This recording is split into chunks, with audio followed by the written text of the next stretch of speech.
guys, this is Zoologist AK and I am here with another topic, that is replication. So in this video I will talk about introduction to DNA replication. तो replication कब होता है? replication तब होता है organism में या cell में जब cell divide करती है, तो ये different organism में different लोकेशन पे होता है. जैसे कि बैक्टीरिया की बात करें या प्रोकैरियोट्स की बात करें तो उनमें जो न्यूक्लियस होता है वो न्यूक्लियर मेम्ब्रेन के द्वारा सराउंड नहीं किया गया, मीन्स वो सेपरेट नहीं होता साइटोप्लाज्म से, इसलिए वहाँ पे जो रेप्लिकेशन होता है वो होता है साइटोप्लाज्म में. बट अगर हम यूकैरियोट्स की बात करें तो वहाँ पे जो रेप्लिकेशन होता है वो होता है हमारा न्यूक्लियस में.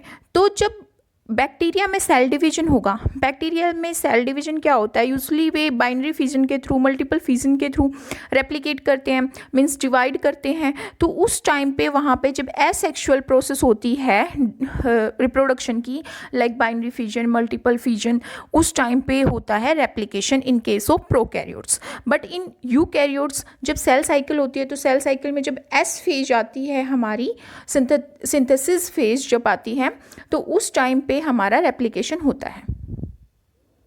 In this video I will cover all these point how this DNA is replicated.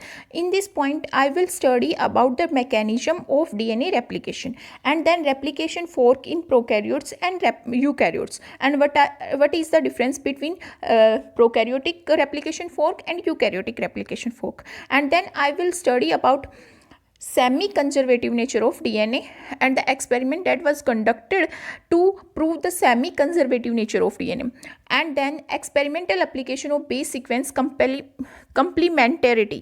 Here will be complementarity.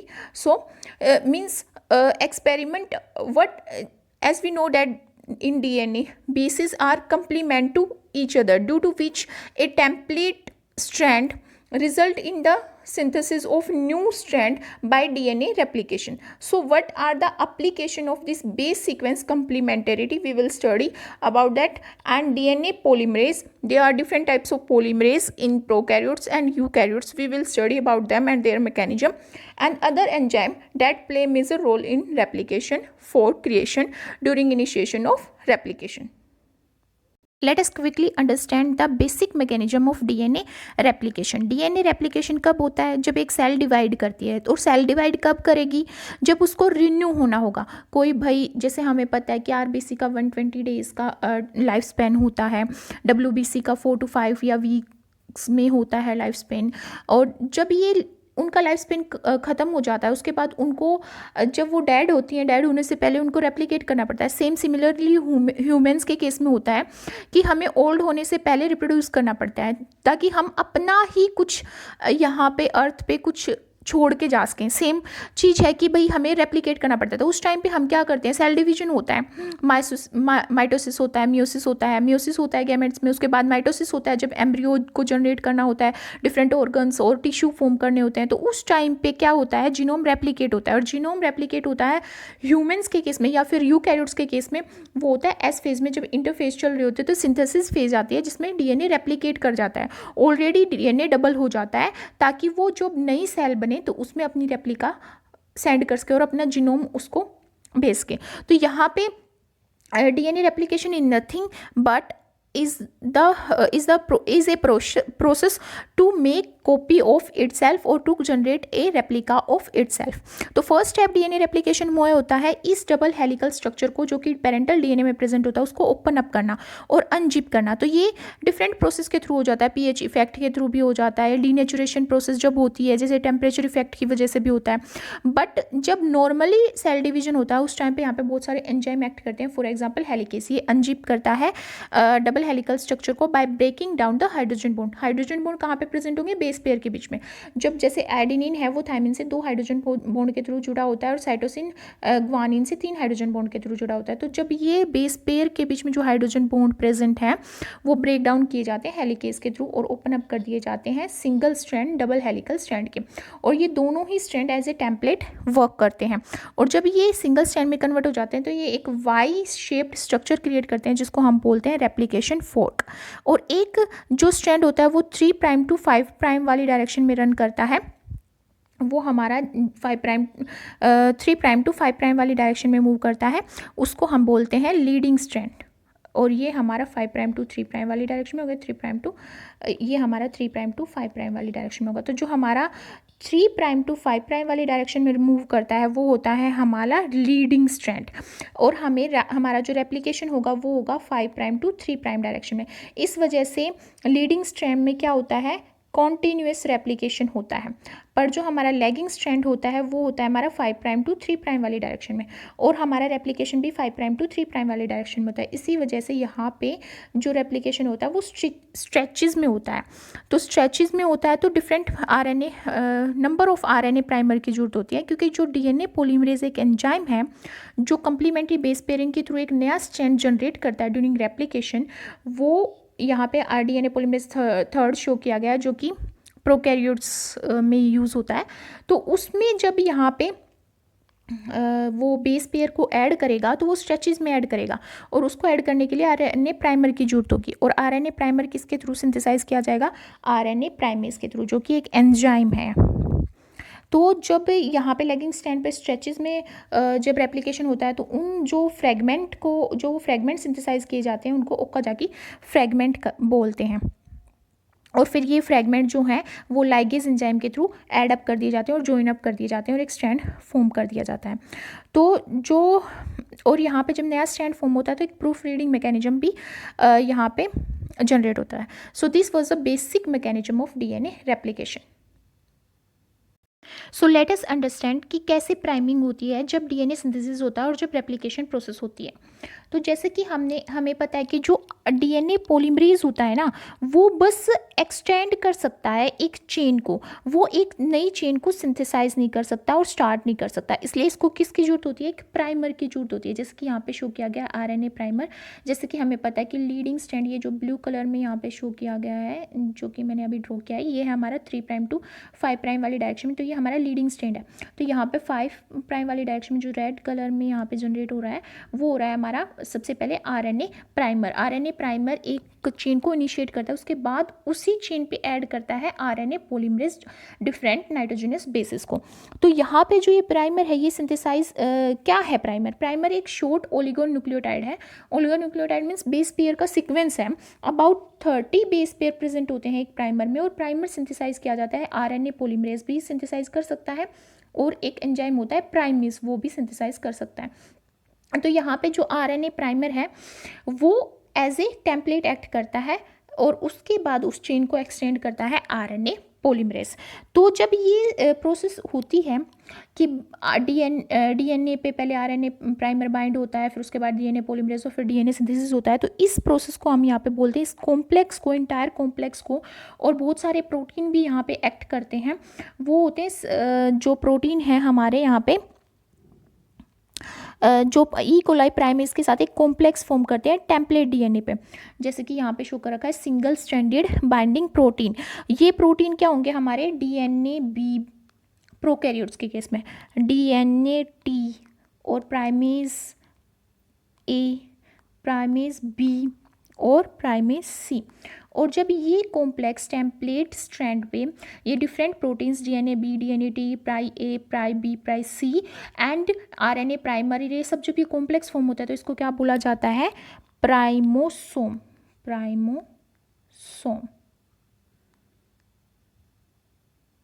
Late us understand something about leading strand and lagging strand. जैसे कि मैंने बोला कि जो लीडिंग स्ट्रैंड होता है वो मूव करता है, वो होता है हमारा 3' टू 5' डायरेक्शन में। पर हमारा जो रेप्लिकेशन है, जो डीएनए पॉलीमरेज की जो कैपेबिलिटी है न्यू चेन को सिंथेसाइज करने की, वो होती है 5' टू 3' वाली डायरेक्शन में। तो इसी वजह से ये जो 3' टू 5' में रन कर रहा है ये डीएनए टेम्पलेट, इस पे यहाँ पे कॉन्टीन्यूसली जो हमारा डीएनए पॉलीमरेज है वो मूव कर जाता है। तो यहाँ पे कॉन्टीन्यूस रेप्लिकेशन होता है। पर जो हमारा लैगिंग स्ट्रैंड होता है वो रन करता है 5' टू 3' डायरेक्शन में। पर हमारा जो हमारा डीएनए रेप्लिकेशन होना है वो भी 5' टू 3' डायरेक्शन में होता है। तो प्राइमर क्या होंगे, शॉर्ट स्ट्रेचेस में यहाँ पे बाइंड करेंगे, जिसकी वजह से डिसकंटिन्यूस रेप्लिकेशन होता है लैगिंग स्ट्रैंड पे। तो जैसे कि मैंने बोला कि रेप्लिकेशन हमेशा होता है 5' टू 3' डायरेक्शन में। इसका मतलब क्या है कि जो नया स्ट्रैंड जो जनरेट होता है वो हमेशा ग्रो करता है 5' टू 3' वाली पोजीशन में, बट जो रेप्लिकेशन है वो मूव करता है 3' टू 5' वाली डायरेक्शन में। Late us understand this. जैसे कि हम यहाँ पे डायग्राम में देख सकते हैं कि यहाँ पे क्या है, हमारा ये ब्लू कलर में ये हमारा DNA as a template act कर रहा है। तो यहाँ पे आरएनए प्राइमर हमारा 5' वाली डायरेक्शन में, सॉरी डीएनए की 3' वाली डायरेक्शन में और 3' एंड पे यहाँ पे प्राइमर आके अटैच हुआ है और कम्प्लीमेंट्री बेस पेयरिंग के थ्रू अटैच हुआ है। तो यहाँ पे जो डीएनए जो आरएनए होगा वो 5' टू 3' वाली डायरेक्शन में मूव करेगा। तो इसका मतलब क्या है कि जो नया स्ट्रैंड फॉर्म होगा वो तो फॉर्म होगा 5' टू 3' में, मीन्स कि जो नया रेप्लिकेटेड डीएनए जो न्यू स्ट्रैंड फॉर्म होगा वो होगा 5' टू 3' डायरेक्शन पे। पर जो डीएनए है यहाँ पे, जो डीएनए है उसका तो यहाँ पे 3' है ना, तो मीन्स वो 3' टू 5' डायरेक्शन में मूव करेगा। मीन्स डीएनए पे जो DNA as a template act करेगा उस पे तो हमारा आरएनए पॉलीमरेज 3' टू 5' वाली डायरेक्शन में मूव करेगा, पर जो हमारा न्यू स्ट्रैंड होगा वो 5' टू 3' वाली डायरेक्शन में मूव करेगा। और ऐसा क्यों हो रहा है?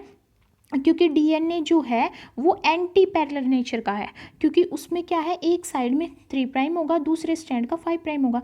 इस वजह से जो हमारा न्यू स्ट्रैंड होगा वो 5' टू 3' वाली डायरेक्शन में मूव करेगा, पर जो DNA as a template act कर रहा है जिस पे पॉलीमरेज मूव करेगा वो मूव करेगा 3' टू 5' डायरेक्शन में। Hope it is clear. So let's see in this picture RNA oligonucleotide that is RNA primer वो कपल्ड और वो कम्प्लीमेंट्री बेस पेयरिंग के थ्रू यहाँ पे डीएनए में बाइंड हो गया। फिर अगर प्रोकैरियोट्स की बात करें तो वहाँ पे आरएनए पॉलीमरेज जो थर्ड है वो आके इस चेन को इलोंगेट कर देगा, एक न्यू स्ट्रैंड यहाँ पे सिंथेसाइज कर देगा और लेगिंग स्ट्रैंड पे वो शॉर्ट शॉर्ट फ्रेगमेंट में होंगे जिसको हम ओकाजाकी फ्रेगमेंट बोलेंगे। और उसके बाद यहाँ पे आरएनए पॉलीमरेज फर्स्ट एक्ट करता है जो एनिल करता है गैप को, उसके बाद लाइगेज होता है जो एडजेसेंट फ्रेगमेंट को ज्वाइन करता है by forming phosphodiester bond between phosphate that is present on 5' and hydroxyl group that is present on 3'. This is the reaction that is done by RNA ligase enzyme जो RNA DNA ligase, जो ligase enzyme यहाँ पे act कर रहा है उसकी reaction show किया गया है। जैसे कि यहाँ पे हमारा शो किया गया है कि ये डीएनए स्ट्रैंड है जिसपे 3' पे हाइड्रोक्सिल ग्रुप प्रेजेंट है और दूसरा डीएनए स्ट्रैंड है जहाँ पे फॉस्फेट ग्रुप प्रेजेंट है। तो इनको कैसे ज्वाइन करेगा डीएनए लाइगेज? सबसे पहले वो क्या करता है, एटीपी के साथ बाइंड करता है एंजाइम, जिसके बाइंडिंग की वजह से पायरोफॉस्फेट, दो फॉस्फेट ग्रुप जो हैं वो रिमूव हो जाते हैं और जो एटीपी है वो कन्वर्ट हो जाती है एडिनोसाइन मोनोफॉस्फेट में, जिसके साथ एंजाइम बाइंडिंग स्टेट में होता है। उसके बाद जब बाइंडिंग होती है यहाँ पे फॉस्फेट के साथ, जब वो बाइंड करता है कि एक पर्टिकुलर डीएनए स्ट्रैंड पे, तो ये जो यहाँ पे एएमपी और एंजाइम है वो बॉन्ड फॉर्म कर लेता है डीएनए के 5' एंड पे जहाँ पे फॉस्फेट प्रेजेंट है उसके साथ बॉन्डिंग कर लेता है। फिर इसके साथ बॉन्डिंग करने के बाद जब एक डीएनए स्ट्रैंड के फॉस्फेट के साथ बॉन्डिंग कर लेता है एंजाइम एंड एएमपी कॉम्प्लेक्स, उसके बाद वो अप्रोच करता है एक डीएनए मॉलिक्यूल से जिसके एक एंड पे प्रेजेंट है हाइड्रोक्सिल ग्रुप और वो एंड है हमारा 3' एंड। तो उस पर जब वो बॉन्डिंग करता है तो यहाँ पे जो एंजाइम और यहाँ पे जो एंजाइम है वो और एएमपी कॉम्प्लेक्स रिमूव हो जाता है और बॉन्ड फॉर्मेशन हो जाता है यहाँ पे 3' हाइड्रोक्सिल ग्रुप के बीच में और 5' फॉस्फेट ग्रुप के बीच में। सो इस तरह जो हमारा डीएनए लाइगेज होता है वो फॉस्फोडाइएस्टर बॉन्ड फॉर्मेशन के थ्रू क्या करता है, यहाँ पे एनिलिंग करता है और ज्वाइन करता है ओकाजाकी फ्रेगमेंट्स को। Late us understand the origin और ओराई ऑफ प्रोकैरियोट्स और ओरिजिन ऑफ रेप्लिकेशन, और वो पॉइंट जहाँ पे रेप्लिकेशन स्टार्ट होता है उसके बारे में समझते हैं कि वो प्रोकैरियोट्स में कैसा होता है। तो जो यहाँ पे हम बात कर रहे हैं ई कोलाई की, डेट इज़ अ बैक्टीरिया, और उसमें जो रेप्लिकेशन होता है वो एक फिक्स्ड ओरिजिन से, यहाँ पे जो ओरिजिन शो किया गया है उससे क्या करता है, एक्सटेंड करता है, बाई डायरेक्शन में एक्सटेंड करता है, जैसे यहाँ पे शो रखा है कि इस डायरेक्शन में और इस डायरेक्शन में, दोनों डायरेक्शन में वो मूव कर रहा है, तो वो बाई डायरेक्शनल मूवमेंट करता है। और यहाँ पे वो एंडिंग होती है रेप्लिकेशन की, वो एक पॉइंट पे होती है जिसको टर्मिनस बोलते हैं, और टर्मिनस का एक पर्टिकुलर सिक्वेंस होता है, उसके बारे में मैं अभी बात करूँगी। तो यहाँ पे जो ये ओराई है, इस पर्टिकुलर ओराई को बोला जाता है ओराई सी इन केस ऑफ प्रोकैरियोट्स। और इसका कुछ एक पर्टिकुलर फीचर है, ये अबाउट 245 बेस पेयर लॉन्ग होता है और इसमें बहुत सारे कंपोनेंट होते हैं, जैसे कि हम यहाँ पे देख रहे हैं कि side by side tandem repeat set lie करता है 13 बेस पेयर का, जहाँ यहाँ पे 3 बॉक्स शो किए गए हैं येलो कलर में। तो ये 3 बॉक्स जो हैं वो शो कर रहे हैं कि 13 बेस पेयर सीक्वेंस यहाँ पे रिपीट कर रहा है और वो सेम आइडेंटिकल सीक्वेंस है जो बार बार रिपीट कर रहा है। और वहाँ पे एक बाइंडिंग साइट है डीएनए ए प्रोटीन की। यहाँ पे डीएनए ए प्रोटीन प्रोकैरियोट्स के केस में एज ए हेलिकेज एक्ट करता है, जो ओपन अप कर देता है डबल स्ट्रैंड को, जिसकी वजह से रेप्लिकेशन क्या हो जाती है, इनिशिएट हो जाती है।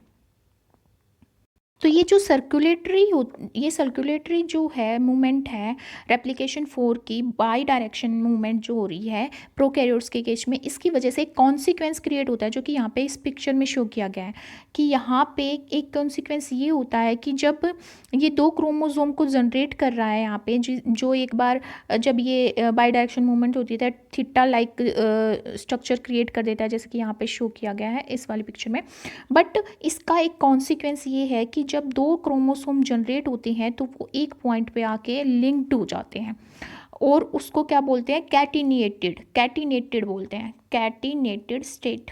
जब वो 2 क्रोमोसोम एक दूसरे से लिंक्ड कर जाते हैं तो उसको कैटिनेटेड बोलते हैं। तो ये एक कॉन्सिक्वेंस है प्रोकैरियोटिक ओराई का और ये इसको सेपरेट करने के लिए स्पेसिफिक एंजाइम की जरूरत पड़ती है। तो जैसे कि मैंने बात की कि जब 2 क्रोमोसोम बाई डायरेक्शन मूवमेंट के थ्रू फॉर्म होते हैं तो एक साइड पे बाइंड रह जाते हैं, तो उसके लिए बहुत सारे एंजाइम एक्ट करते हैं। तो वो रिकॉग्नाइज करते हैं टर्मिनेशन साइट को, जिसको यहाँ पे टर भी बोला गया है, टर साइट भी बोला गया है, जैसे कि यहाँ पे शो की गई है। 23 बेस पेयर सीक्वेंस कंसिस्ट करती है और यूनी डायरेक्शनल सीक्वेंस कंसिस्ट करती है, जो कि एक ही पर्टिकुलर डायरेक्शन में मूव करते हैं। तो यहाँ पे जो ये टर साइट है और ये जो सीक्वेंस हैं ये रिकॉग्नाइज करे जाते हैं यूनी डायरेक्शनल कॉन्ट्रा हेलिकेज के थ्रू, जिसको हम क्या बोलते हैं, Tus in case of E coli and RTP in case of bacillus subtilis. तो ये रिकॉग्नाइज करते हैं कंसेंसन सीक्वेंस को और प्रिवेंट करते हैं रेप्लिकेशन को, ताकि वो प्रोसीड ना करे। और ये जो टस होता है ये एंटागोनाइज करता है किसको, हेलिकेज को, जो कि प्रोकैरियोट्स के केस में क्या होता है, DNA B हेलिकेज। और अगर यहाँ पे ये टर साइट डिलीट कर दी जाएगी तो जो डॉटर सीक्वेंस होंगे और डॉटर क्रोमोसोम जो फॉर्म होंगे बाई डायरेक्शनल मूवमेंट के थ्रू ऑफ रेप्लिकेशन वो सेग्रीगेट नहीं हो पाएंगे। ई कोलाई के केस में यहाँ पे क्या कंसिस्ट कर रहे हैं, 2 क्लस्टर प्रेजेंट है, as you can see here this is the ter site and this is 1 cluster and this is second cluster, each containing 5 symbols और 5 alphabets. As you can see here एक जो strand move करेगा वो एक particular direction में ही move करेगा। मान लो इस डायरेक्शन में एक स्ट्रैंड मूव कर रहा है तो वो C और B से ही मूव करेगा, वो A और D से मूव नहीं करेगा। तो ये जो साइट है जिसमें से इस रेप्लिकेशन फोर्क या तो इस डायरेक्शन में मूव करेगा या इस डायरेक्शन मूव करेगा, ये साइट एक रेप्लिकेशन फोर्क एक ट्रैप क्रिएट करती है। और कुछ in some reason 1 fork is delayed, अगर डिले भी हो जाता है कि वो फोर्क मीट नहीं कर पाता मिडल साइट में, तो दूसरा फोर्क जो फास्टर फोर्क है वो ट्रैप कर जाएगा इस डिस्टल टर साइट पे। So this is the mechanism how does this 2 chromosome that are get attached will be separated by trapping at the ster site, and then an enzyme that is a unidirectional contra helicase called TUS or RTP in Bacillus subtilis will act here, and it will separate the 2 chromosome in case of prokaryotes. Eukaryotes में जो cell cycle होती है ना वो very करती है। अगर हम ईस्ट की बात करें तो 1.4 आवर में भी वो कंप्लीट हो जाती है, पर 24 आवर्स तक वेरी कर सकती है। और सम सेल्स में 100 to 200 आवर्स तक वो सेल साइकिल जो है वो कंप्लीट नहीं होती है इन केस ऑफ यूकैरियोट्स। और यूकैरियोट्स में एक टाइम पे मल्टीपल साइट पे रेप्लिकेशन होता है, मल्टीपल लोकाई पे हमारा जो डीएनए पॉलीमरेज है वो बाइंड होता है और मल्टीपल साइट पे रेप्लिकेशन चलता रहता है, क्योंकि एक वास्ट जीनोम है, बहुत सारे क्रोमोजोम को एक साथ उसको रेप्लिकेट करना होता है, तो मल्टीपल साइट पे रेप्लिकेशन होता है और ये लीनियर होता है, एक ही डायरेक्शन में होता है। तो this is the diagram that shows the ori in case of eukaryotes. Let us understand how does these origin of replication were identified. These origins or ori can be mapped by autoradiography or electrophoresis. How? By detecting fork movement. As we know that eukaryotes के case में movement होती है तो वो theta type structure form कर लेता है, eukaryotes के केस में होगी तो एक बोल लाइक स्ट्रक्चर क्रिएट होएगा, और वो जब फोर्क से मूव कर जाएगा तो Y shaped Y type structure create होता है। तो by detecting fork movement that can be detected by labelling of newly synthesised DNA with pulses of either radioactive और फ्लोरोसेंट न्यूक्लियोटाइड्स। क्योंकि जो रेप्लिकेशन फोर्क होता है वो वाई शेप्ड स्ट्रक्चर भी क्रिएट करता है और वाई शेप्ड स्ट्रक्चर चेंज करता है इलेक्ट्रोफोरेटिक माइग्रेशन किसी भी डीएनए मॉलिक्यूल की। इसी वजह से हम इलेक्ट्रोफोरेसिस के थ्रू आइडेंटिफाई कर सकते हैं ओराई को। अगर हमारा जो रेप्लिकेशन है वो यूनी डायरेक्शनल होगा तो एक ही जो स्ट्रैंड होगा वो ही मूव करेगा, अगर वो बाई डायरेक्शनल होगा तो वो दोनों स्ट्रैंड यहाँ पे मूव करेंगे। तो तो यहाँ पे जो चॉइस है मेथड की कि हमें ऑटो रेडियोग्राफी या इलेक्ट्रोफोर्सिस के थ्रू डिटेक्ट करना चाहिए ओराई को, वो डिपेंड करती है कि जो डीएनए मॉलिक्यूल वो डिफाइंड है और या अनडिफाइंड रीजन प्रेजेंट है। मींस डिफाइंड का मतलब है कि जो लीनियर मॉलिक्यूल है जिसको हम डिटेक्ट कर सकते हैं इलेक्ट्रॉन माइक्रोस्कोपी का यूज़ करके भी, और अनडिफाइंड का मतलब है कि दो सक्सेसिव पर्ल्स हैं जो लेबल न्यूक्लियोटाइड की वो डिटेक्ट कर रही है डीएनए रेप्लिकेशन को। So traditionally this detection was performed with radioactive DNA, but recent advance in fluorescence labeling method that is used to detect or map these ori in different organism or prokaryotes or eukaryotes. How? Let us understand this. यहाँ पे जो ये diagram show कर रहा है ये 2 dimensional mapping technique का diagram है। एक तो फर्स्ट डायमेंशन मतलब यहाँ पे 2 डायमेंशन में मूवमेंट कर रहा है रेप्लिकेशन फोर्क। फर्स्ट डायमेंशन है जहाँ पे रेस्ट्रिक्शन फ्रेगमेंट है रेप्लिकेटिंग डीएनए के, वो मास के थ्रू सेपरेट किए गए हैं, और सेकंड जो है मास और साइज के थ्रू सेकंड शो किए गए। और सेकंड डायमेंशन में क्या किया गया है, different types of replicating movement detect की गई हैं उनकी शेप के अकॉर्डिंग। मीन्स यहाँ पे जो फर्स्ट डायग्राम शो कर रहा है ये शो कर रहा है कि डिफरेंट मास क्या है रेप्लिकेशन फोर्क का, उसके अकॉर्डिंग यहाँ पे सेपरेशन किया गया है डिफरेंट रेप्लिकेशन फोर्क का। यहाँ पे जो सेकंड डायमेंशन शो कर रहा है वो शो कर रहा है कि जो डिफरेंट टाइप्स के जो रेप्लिकेशन फोर्क है उनकी मूवमेंट अलग होगी उनकी शेप के अकॉर्डिंग, तो उसके अकॉर्डिंग यहाँ पे डिटेक्शन शो किया गया है। जैसे कि हम वाई शेप का बोल रहे हैं, simple Y, double Y bubble और एसिमेट्रिक बबल। तो ये जो पिक्चर शो की गई है ये शो की गई है 2 डायमेंशनल मैपिंग टेक्निक के थ्रू।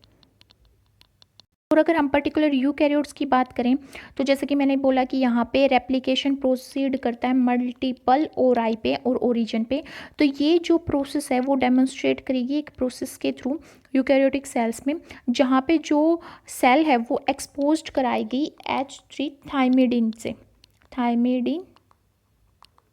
से यहाँ पे वो एक्सपोज्ड करा गई। जब वो यहाँ पे थाइमिडीन के थ्रू एक्सपोज कराएगी तो उस स्टेप को बोला गया पल्स एक्सपोजर। और फिर वहाँ पे जब ये एक्सपोज कराएगी थाइमिडीन से, उसके बाद वहाँ पे कोल्ड अनलेबल्ड थाइमिडीन के थ्रू ये एक्सपोज कराएगी वही पर्टिकुलर सेल, और इस स्टेप को यहाँ पे बोला गया चेज। और जो डीएनए है फिर उसको एक्सट्रैक्ट किया गया और ऑटो रेडियोग्राफ क्रिएट किए गए उस डीएनए मॉलिक्यूल से। तब जो रिजल्ट आए उससे ये पता चला कि डिस्टिंक्ट और साइमल्टेनियसली रेप्लिकेटिंग रीजन प्रेजेंट होते हैं यूकैरियोटिक डीएनए में, जैसे कि हम यहाँ पे शो कर रहे हैं कि साइमल्टेनियसली और डिस्टिंक्ट रीजन प्रेजेंट है ओराई की और रेप्लिकेशन फोर्क के इन case of eukaryotes.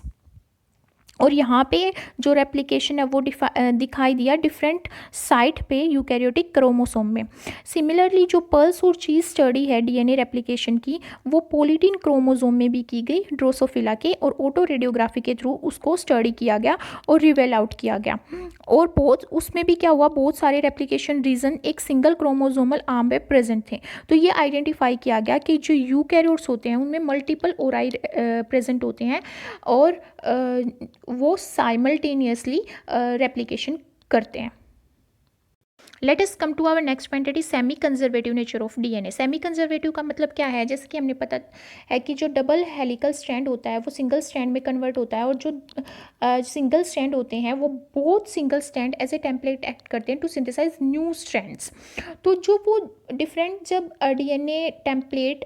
DNA strand as a template act करता है, तो एक स्ट्रैंड तो वहाँ पे कंजर्व रहता है ना न्यू सेल में। जब वो एक नया डीएनए सिंथेसाइज होता है तो उसमें एक स्ट्रैंड तो ऑलरेडी पेरेंट डीएनए मॉलिक्यूल का होता है। तो इसीलिए बोला गया है कि जो डीएनए है उसका नेचर होता है semi conservative. Semi conservative means कि जो नया डीएनए सिंथेसाइज हुआ है उसमें एक स्ट्रैंड क्या है, कंजर्व्ड है। तो ये जो मैकेनिज्म है डीएनए का, ये कंफर्म किया गया था मेजेल्सन स्टोल एक्सपेरिमेंट के थ्रू। उन्होंने क्या किया था, ई कोलाई को ग्रो किया था सेवरल जनरेशन तक एक मीडियम में, किसके, नाइट्रोजन 15 के। जैसे कि हमें पता है नाइट्रोजन के भी आइसोटोप्स प्रेजेंट होते हैं, नाइट्रोजन 14, 15। तो नाइट्रोजन 15 के मीडियम में उन्होंने बहुत जनरेशन तक ई कोलाई को ग्रो किया। जब उन्होंने ग्रो किया तो उन्होंने क्या मिला कि जो ई कोलाई सेल थी विद N15, उनका डीएनए ट्रांसफ़र करा उन्होंने N14 वाले मीडियम में, और उस सेल को अलो किया ताकि वो डिवाइड करें। तो वो ये देखना चाह रहे थे कि यहाँ पे जैसे कि नाइट्रोजन है, यहाँ पे इस एक्सपेरिमेंट की एडवांटेज ये है कि उन्होंने नाइट्रोजन लिया जो कि ऑलरेडी डीएनए में प्रेजेंट होती है, नाइट्रोजनियस बेस में प्रेजेंट होती है। तो नाइट्रोजन वहाँ पे ऑलरेडी प्रेजेंट होती है, तो जब डीएनए रेप्लिकेट करेगा, न्यू बेस फॉर्म होंगे, तो नए स्ट्रैंड पे जिस आइसोटोप को, नाइट्रोजन को वो ऐड करेंगे, वही उस नए फ्रेगमेंट में प्रेजेंट होगा। तो उनका एम ये देखना था कि ये रेप्लिकेशन सेमी कंजर्वेटिव है या नहीं है, क्योंकि वो ये देखना चाहते थे। पहले उन्होंने ग्रो किया डीएनए को N15 वाले में, फिर उन्होंने ट्रांसफ़र किया उसको N14 में, तो वही देखना चाह रहे थे कि दोनों स्ट्रैंड में N14 प्रेजेंट होगा या N15 प्रेजेंट होगा या बोथ प्रेजेंट होंगे। तो क्या मिला उन्होंने, जब एक राउंड हो गया रेप्लिकेशन का, तो जो डीएनए मिला वो किस इंटरमीडिएट डेंसिटी का मिला, जिसमें N14 लेबल डीएनए भी था और N15 लेबल डीएनए भी था। ऐसा क्यों हुआ, क्योंकि उन्होंने एक डीएनए ऑलरेडी जो सिंथेसाइज किया था उसमें N15 प्रेजेंट था, फिर उन्होंने मीडियम डाला N14, तो एक तो स्ट्रैंड क्या कर गया, टेम्पलेट बन गए ये दोनों स्ट्रैंड। तो फिर जो नया नाइट्रोजन आया है वो एक न्यू स्ट्रैंड में ऐड हो गया, इस वजह से वहाँ पे क्या हुआ, क्रिएट इंटरमीडिएट डेंसिटी क्रिएट हुई। फिर जब since conservative replication will result in equal amount of DNA, इसने बोला कि अगर कंजर्वेटिव रेप्लिकेशन होता तो वहाँ पे N14 वाले डीएनए की भी और N15 वाले डीएनए की डेंसिटी क्या होती, इक्वल होती। बट वहाँ पे डीएनए क्या आया, इंटरमीडिएट डेंसिटी का आया, तो कंजर्वेटिव रेप्लिकेशन हुआ वहाँ पे, जो कंजर्वेटिव रेप्लिकेशन नहीं हुआ। But this result was still consistent with both semi conservative and dispersive replication. Semi conservative replication क्या करता कि जो डबल हेलिकल डीएनए आता वो इंटरमीडिएट डेंसिटी का भी आता, जिसमें वन स्ट्रैंड हमारा N15 का आता और वन स्ट्रैंड क्या आता, 14 डीएनए का आता। डिस्पर्सिव रेप्लिकेशन क्या करता कि जो डबल हेलिकल डीएनए आता वो इंटरमीडिएट डेंसिटी का आता, जिसमें दोनों स्ट्रैंड मिक्स्ड होते।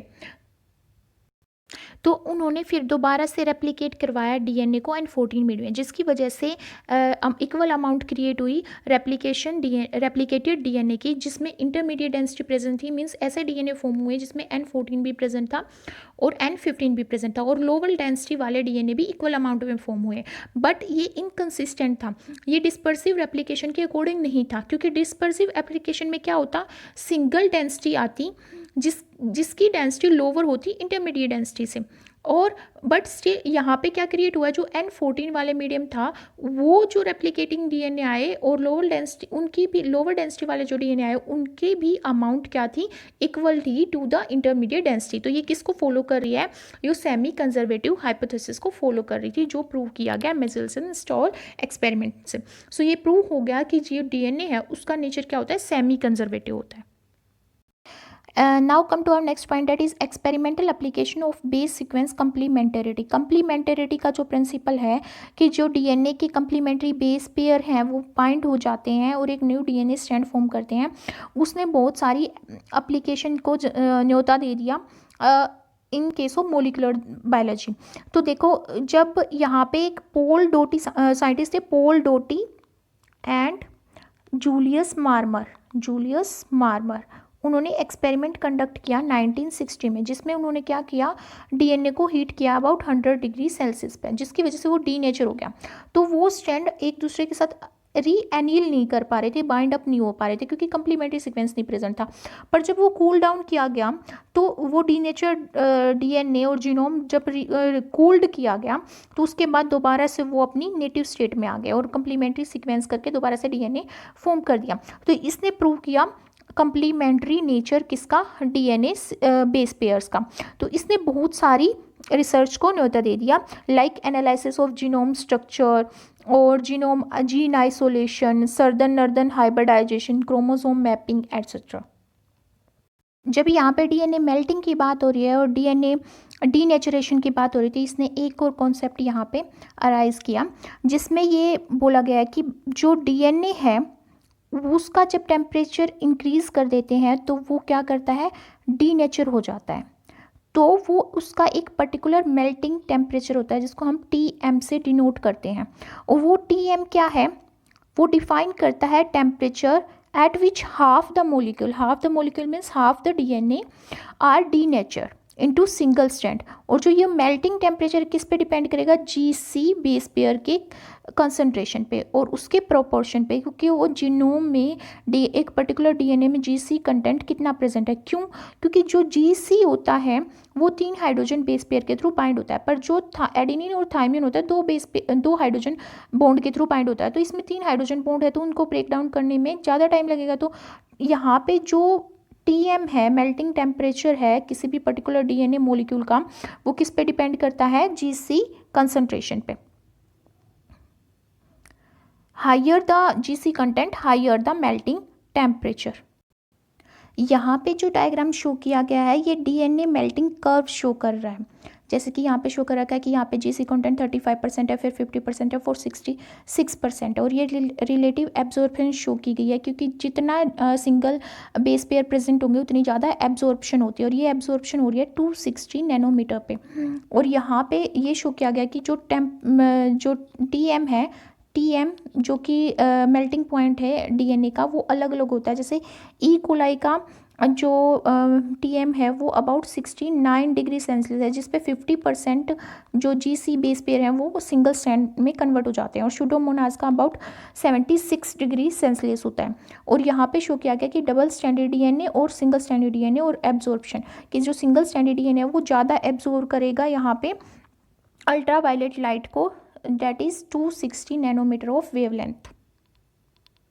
In this video I have covered about 4 points that and next 2 point, DNA polymerase and other enzyme that are required in replication fork, I will discuss in my next video, because otherwise it will be a long video and it will be boring too. So if you like my video then please thumbs up, and please support me by subscribing to my channel, and if you have any query then please write in the description box given below, and press the bell icon so that you can get the notification whenever I upload a new video. Thank you so much for watching my videos.